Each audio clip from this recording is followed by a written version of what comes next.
Foundation Stones to Happiness and Success by James Allen. Chapter 2. Sound Methods. From the 5 foregoing right principles, when they are truly apprehended and practiced, will issue sound methods. Right principles are manifested in harmonious action, and method is to life what law is to the universe. Everywhere in the universe there is the harmonious adjustment of parts, and it is this symmetry and harmony that reveals a cosmos, as distinguished from chaos.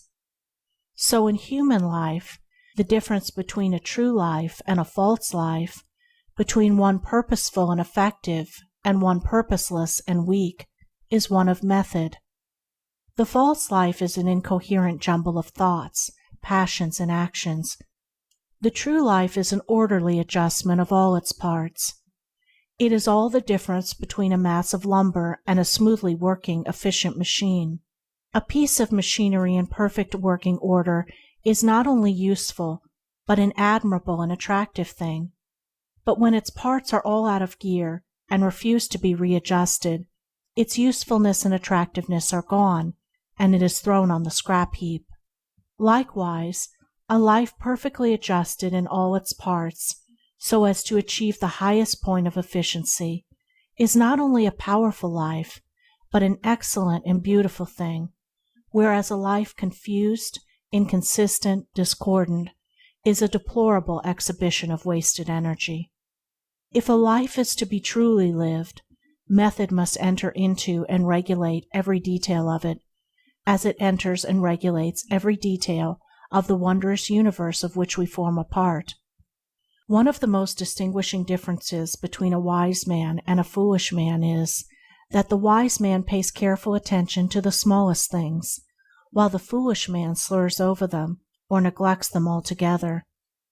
Wisdom consists in maintaining things on their right relations, in keeping all things, the smallest as well as the greatest, in their proper places and times.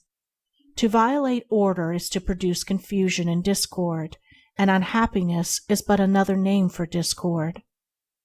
The good business man knows that system is 3 parts of success, and that disorder means failure. The wise man knows that disciplined, methodical living is 3 parts of happiness, and that looseness means misery. What is a fool but one who thinks carelessly, acts rashly, and lives loosely? What is a wise man but one who thinks carefully, acts calmly, and lives consistently? The true method does not end with the orderly arrangement of the material things and external relations of life. This is but its beginning. It enters into the adjustment of the mind, the discipline of the passions, the elimination and choice of words and speech, the logical arrangement of the thoughts, and the selection of right actions. To achieve a life rendered sound, successful, and sweet by the pursuance of sound methods, one must begin, not by neglect of the little everyday things, but by assiduous attention to them. Thus the hour of rising is important, and it's regularly significant, as are also the timing of retiring to rest, and the number of hours given to sleep. Between the regularity and irregularity of meals, and the care and carelessness in which they are eaten, is all the difference between good and bad digestion, with all that this applies, and an irritable or comfortable frame of mind, with its train of good or bad consequences. For attaching to these meal times and meal ways are matters of both physiological and psychological significance. The due division of hours for business and for play, not confusing the two. The orderly fitting in of all the details of one's business, times for solitude, for silent thought and for effective action, for eating and for abstinence. All these things must have their lawful place in the life of him whose daily round is to proceed with the minimum degree of friction, who is to get the most usefulness, influence, and joy out of life. But all this is but the beginning of that comprehensive method which embraces the whole life and being.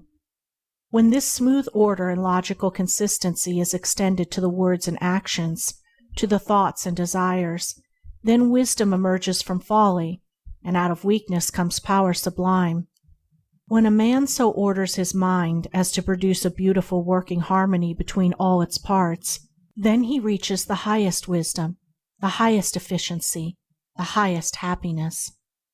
But this is the end, and he who would reach the end must begin at the beginning. He must systematize and render logical and smooth the smallest details of his life, proceeding step by step toward the finished accomplishment. But each step will yield its own particular measure of strength and gladness. To sum it up, method produces that smoothness which goes with strength and efficiency. Discipline is method applied to the mind.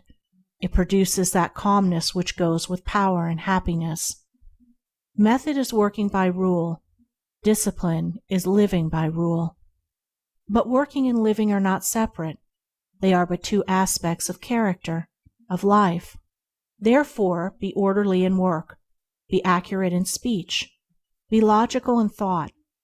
Between these and slovenliness, inaccuracy and confusion, is the difference between success and failure, music and discord, happiness and misery.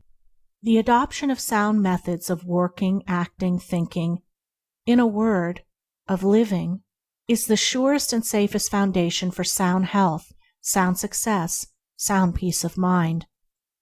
The foundation of unsound methods will be found to be unstable, and to yield fear and unrest even when it appears to succeed, and when its time of failure comes, it is grievous indeed.